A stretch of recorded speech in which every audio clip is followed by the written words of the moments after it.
Hey everyone, it's Jessie back to share more of my debt journey with you all. Last time I left off was in March. At that time, I had just made a $6,000 lump sum payment towards my student loans. That left me with $38,000 to pay, and that was actually split between two loans. So one was $20,000 and some change. That was a federal student loan that was in just my name, and the other one was a $17,000 and some change student loan I had that I actually have a family co-signer on. So my goal was to completely pay off that $20,000 student loan and then be able to focus my efforts on the one with the co-signer. And I'm so happy to say I was able to do that, and I was able to completely pay off my $20,000 federal student loan since then. Actually, since that video, I've paid about $22,000 to $23,000 towards my student loans.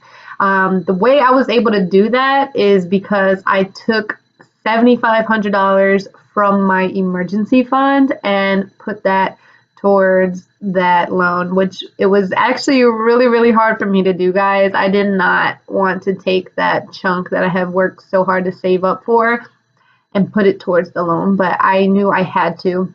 If you followed my other videos, you probably saw that I had gone out of order with Dave Ramsey's steps. I decided to do baby step 3 in the middle of baby step 2. So I had already paid off credit cards and student loans, but then I decided that I wanted to save up my 6-month emergency fund, and that was for 2 reasons. One, because I make commission only, as you probably have realized by now, and if you've ever had that type of income, you know it's kind of scary to not know what you're going to make. I've been doing this for 7 years, so I'm kind of used to it, but also the second reason is because I had a significant increase in pay right after I had started this journey, and I just wasn't sure how long that was going to last for. So I just wanted to be prepared if anything were to go wrong, that I had that nest egg.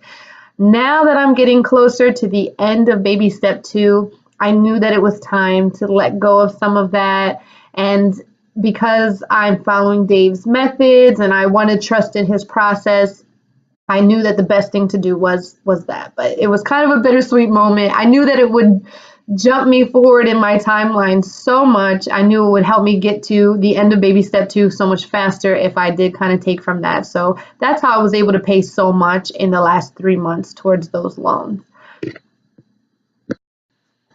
So once I made that big payment, that was actually what I needed to completely pay that student loan off. And then it took about 30 days for my loan servicer to send that letter that said that I was completely done with them and that I was completely paid off. So that was one of the longest 30 days of my life, but it led to one of the happiest moments that I've had in a while, seeing that I am completely paid off and done now with 2 of my 3 student loans. So I am on to the third and final debt, the last step of baby step 2, or the last debt of baby step 2, I should say. And that is actually down now to $15,600. So I'm in the final steps, guys. I'm in the countdown. So I want to start sharing more videos. I'm going to do weekly updates to kind of just give some more inside information and tips, and just, you know, now that it's the last 3 months, the last 10 paychecks, the last 20 weeks or so, I am wanting to share more and more with you guys. My plan is to have it paid off by the end of September. I have 9 paychecks from now until then, and my plan is to put $1,700 towards that student loan every time I get paid. Now, obviously, that's not always going to happen. Already, that plan is backfiring on me. I started that plan with my last pay, and I was able to put the 17 towards it.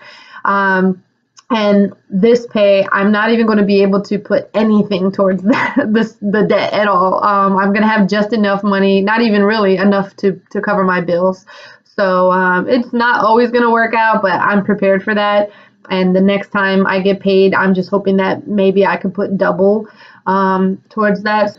So something new that I've done in the last couple of months is download the app Mint.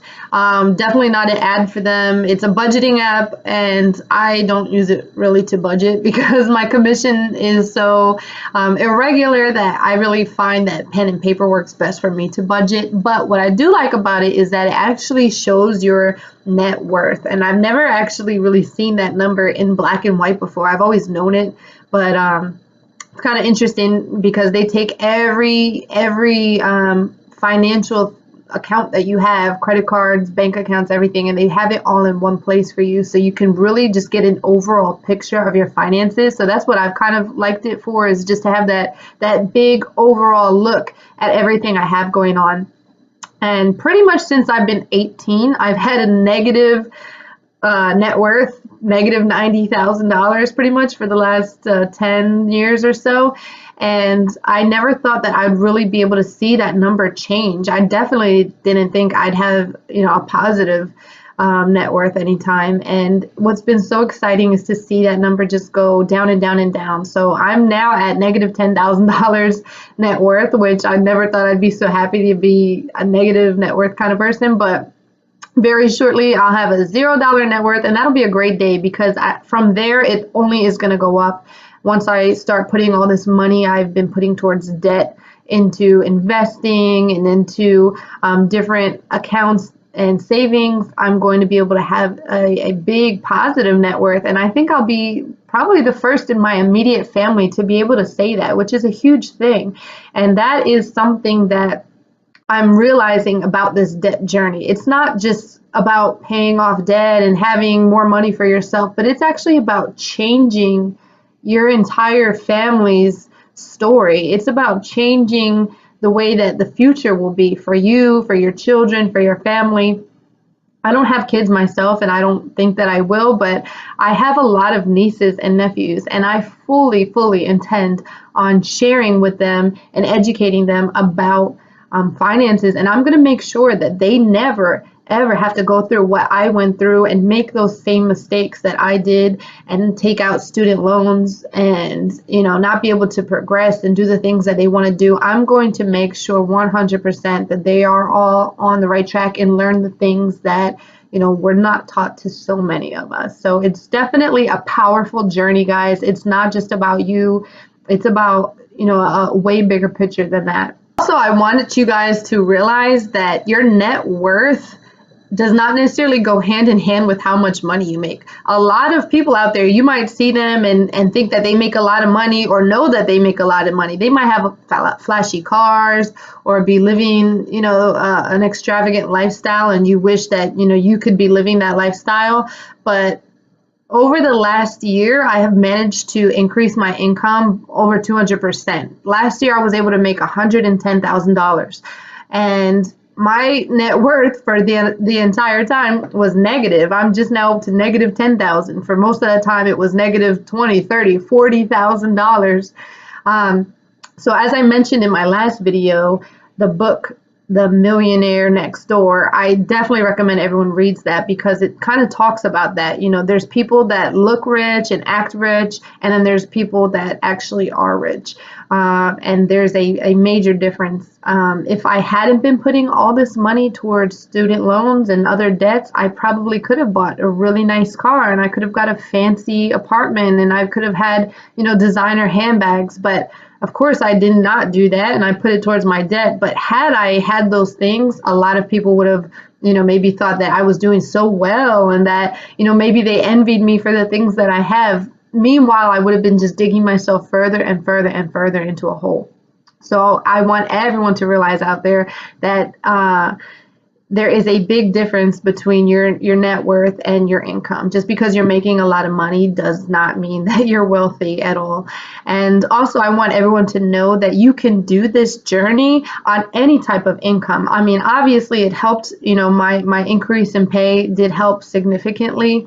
But if you're making $30,000 or $40,000 a year and you're living on 60% of that income and putting the rest towards debt, you're doing way better, and you're way better off than someone that's earning $200,000 a year and spending $250,000 a year. That person is in debt. They owe more than what they can make, and they might look rich and they might have some nice things, but ultimately you're actually more wealthier when you're not spending more than what you make. When I first started this journey about a year and a half ago, I was actually making only between $30,000 to $50,000 a year in commissions. And once I got committed, dedicated, and determined to make my money work for me, then that is when I saw my increase in pay. I got a promotion, and it ended up being a huge promotion for me. And I am a firm believer that you're not given anything more than you could handle. And that goes for good things and bad things. You're not given any burdens that you can't handle. You're not going to be put through anything that you can't handle. And also, you're not going to be given anything that you can't handle. At the time that I decided to start this journey, I obviously could not handle the money. I thought that I could. I thought that I was doing well with money because I paid my bills on time.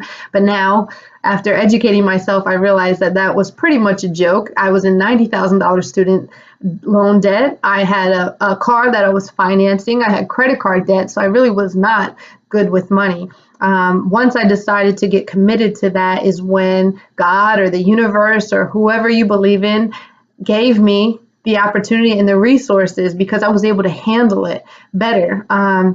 So definitely don't get discouraged if you're starting this journey and you have, negative $200,000 net worth and a ton of debt, and you're only making, a meager income. I do believe that it's no coincidence that my income increased so significantly once I got committed. And I've seen so many people in this debt-free community that has had the same story, whether it's side hustles or extra opportunities or just promotions and things like that, where they've actually been given the opportunity to get more money once they start handling theirs much better. And as Oprah has said in the past, luck is preparation meeting opportunity. So use those opportunities, but make sure you're prepared for them.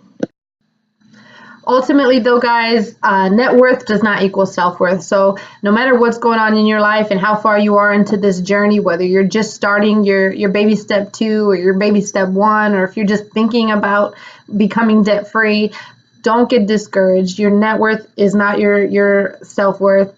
And there's so much more to happiness than money. You would think that, as soon as I am debt free, everything is going to be right in my life and everything's going to be perfect. But there's so much more to life than money. You have to be healthy. You have to have love, and there's family and friends and different aspects of life that make us happy. So don't put everything on the fact that you're in debt or that you're going to get out of debt, because there is a lot more to life than just money. So be committed and stay focused, but don't get discouraged when times are a little tough and you're not always making your goals. Guys, as I've mentioned, I now plan on making weekly videos to kind of fill you in on how every step of the way is going towards this moment of being debt free. I can't wait to share that moment with you guys, and I'll let you in a little bit more about me, maybe some things outside of my debt journey, some student loan tips, and it'll be exciting to kind of get to know you guys a little bit better, and you could get to know me a little bit better. So look out for those videos. Give me a thumbs up on this video if you like that idea, and make sure to subscribe so that you can see those videos in the future. Stay positive, stay focused. See you next time, guys.